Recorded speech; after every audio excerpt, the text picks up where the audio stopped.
সম্পূর্ণ চরিত্রই কাল্পনিক। এক গ্রামে বাস করত এক দিনমজুর ও তার বউ। একদিন সকালবেলা দিনমজুর সে তার বাইরে থেকে আসলো এবং তার বউকে ডাকতে লাগলো। তার বউর সাথে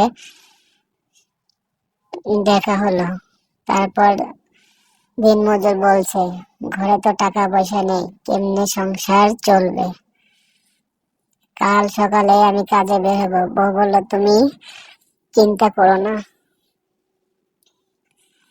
আল্লাহ এক ব্যবস্থা করবেই। তখন দিনমজুর বউয়ের কথা শুনতে লাগলো। বউ বলল যে কোনো চিন্তার কারণ নেই, আল্লাহ ভরসা, যে কোনো এক উপায় অবশ্যই হয়ে যাবে। পরের দিন সকালবেলা মজুর তার কোদালটা নিয়ে কাজে বের হলো।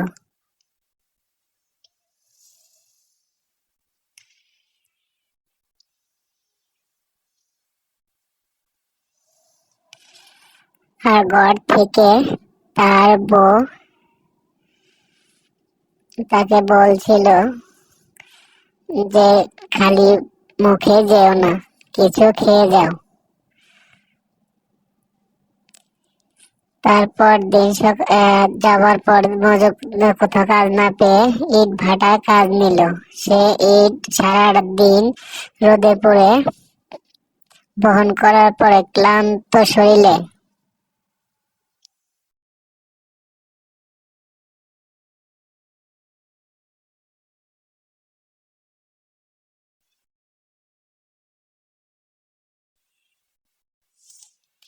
বাসার দিকে রওনা হলো। ফিরতে ফিরতে প্রায় সন্ধ্যা হলো। একটি চায়ের দোকানের সামনে দিয়ে সে হেঁটে বাড়ি যাচ্ছিল।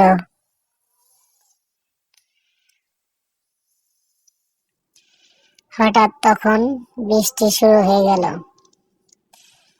তারপর সে তার বাসায় চলে আসলো এবং তার বউকে ডাকতে লাগলো, কই গেলে তুমি? অনেক পরিশ্রম করে ক্লান্ত শরীরে মজুর বাড়ি ফিরে আসলো। তার বউ ঘরের ভিতর বসে আছে। মজুর যে বলল, আজকে সারাদিন অনেক খাটনি গেছে, টাকা তেমন পাইনি, কাজে অনেক কষ্ট। তার বউ উঠে দাঁড়িয়ে বলল, কোনো চিন্তা করো না, যে কোনো একটা ব্যবস্থা হয়ে যাবে। তারপর তাকে সান্ত্বনা দিল এবং বসে তারা খাবার খেলো।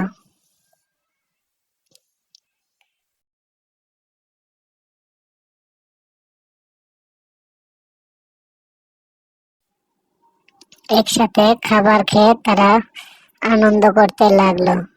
সত্যি কথা বলতে, দুজনে মিল থাকলে ঘরে সবকিছু সম্ভব। এই গল্প থেকে আমরা শিখতে পারি, স্বামী স্ত্রীর দুটি মনের মিল থাকলে সবকিছুই সম্ভব, ঘরে সুখ শান্তি সবসময় থাকে। ভিডিওটি ভালো লাগলে লাইক কমেন্ট শেয়ার করবেন। লাইক কমেন্ট করতে ভুলবেন না অবশ্যই।